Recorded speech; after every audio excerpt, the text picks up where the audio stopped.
Welcome to the very first edition of Financially Speaking, the show which aims to bring you what you need to know on how to manage your personal wealth. I'm Eleni Jakos, and over the coming months, my team and I will be bringing you an in-depth look at the developments as well as the issues that affect your finances.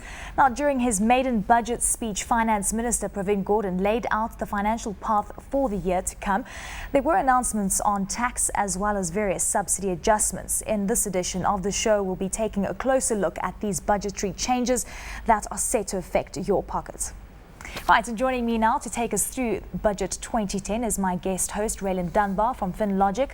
I'm also joined by James Horrigan, Associate Director of International Expatriate Services, KPMG, and Ernie Lai King, Head of Tax Services at Denny's Rates. A very warm welcome to all of you.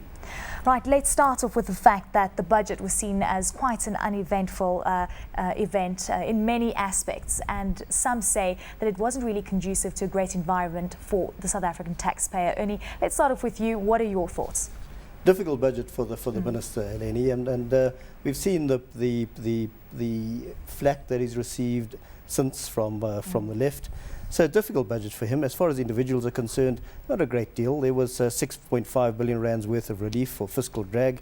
Not a great deal. Very little real relief in real terms. What there was passed on to the lower end of the bracket. Interesting things like announcements to close down salary structuring type tax avoidance schemes. There's voluntary disclosure to come clean. Taxing of gambling amounts, so some interesting issues, but otherwise a difficult budget and some quite in detail issues on combating tax avoidance in general. James, we've had a lot of time to digest all the events that emanated from the budget. Your view on it, and it seems that there's just a lot of focus on cracking down on non-compliance. Yes, I mean clearly SARS and the Minister have made it very clear that they are going to target non-compliance. This was announced both in terms of the tax proposals announced in the budget, but I think even outside of the budget itself, we have a tax administration bill that is in draft at the moment, which certainly, if anything, increases SARS powers even further, and some draconian measures that they're looking to introduce, or some may call it draconian anyway. I mean, you could potentially now, even without a court warrant, enter premises and seize assets, for example. I think we on the ground are also seeing SARS being a lot more rigorous in applying the law available to them. So in particular, penalty provisions, we're seeing them now being a lot more rigorous, and it's no secret the SARS year end is the end of this month, and we're certainly seeing it on the ground. Right, Raylan, your view on the budget. It's been an interesting time for South Africans, and of course a lot of focus on ensuring that the lower end market, as James alluded to, is of course incentivized adequately. Yes, I think the main reason behind the budget was that Pravin really was trying to get to a point where he was assessing and monitoring the poverty situation in South Africa. From that perspective, that's the reason why most of the relief went to the lower end of the market. Fortunately for us on the top end of the market, it was a situation where we were expecting those rates to actually go up, and fortunately they didn't. So I think even though it's not that great and we didn't obviously get any major relief, it's still a situation where at least we didn't increase our actual tax brackets.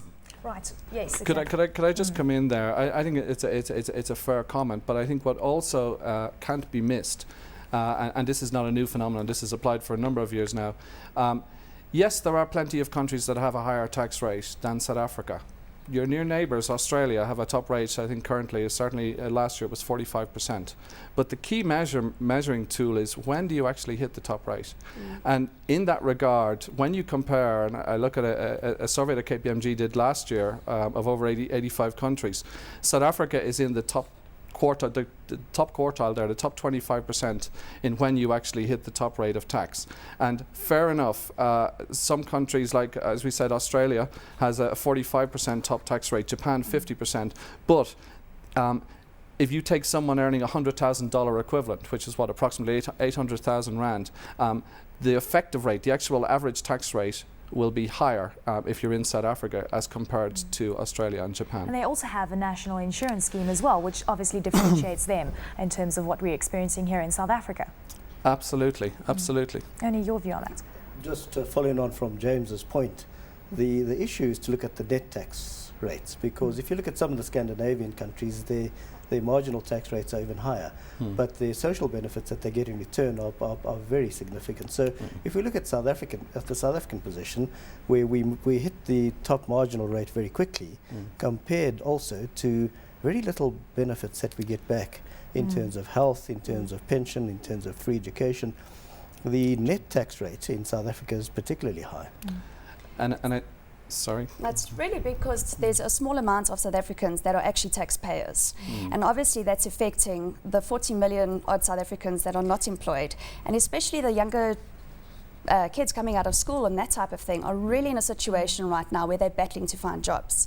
Unfortunately, the budget actually addressed that sort of issue, and it's been something that's been looked at to really be in a situation where we can go forward and we can try and create jobs at the low end for new people coming out of school. South Africa's also been said that it's turning out to be a welfare state, and I think that this is what we're alluding to here, the fact that people are paying tax and they're not really getting incentivized adequately. But we've also got to keep in mind that the gap between the rich and the poor is quite big in South Africa. So at the end of the day, the people that do have the money need to be equipping the poor to try and get out of the slump that they're in. Ernie, the gap between the rich and the poor can never be addressed by a redistribution of the upper end to the lower end. That gap has to be closed through this vexed question of job creation and growing the economy, and that's the secret. There has been over the years a lot of efforts to try to boost small to medium enterprises through the tax system. The problem is, to try to boost small to medium enterprise through the tax system doesn't help if the small to medium enterprise can't get off the ground. And small to medium enterprise can't get off the ground because they have lack of financing, ability to finance their business. They don't have the necessary skills. So if we boil it down to the two main factors as to how you get a small to medium enterprise off the ground, firstly, they need access to funding, and secondly, they need access to skills. Now, it's a bit of a disappointment that there wasn't more of an emphasis in trying to alleviate those problems. And I have a couple of ideas that they could have done, but that they could have put on the table. But it's no use having tax incentives for small to medium enterprises and think that'll boost small to medium enterprises. Of course, whatever there is welcome, but it won't help if you can't even get off the ground.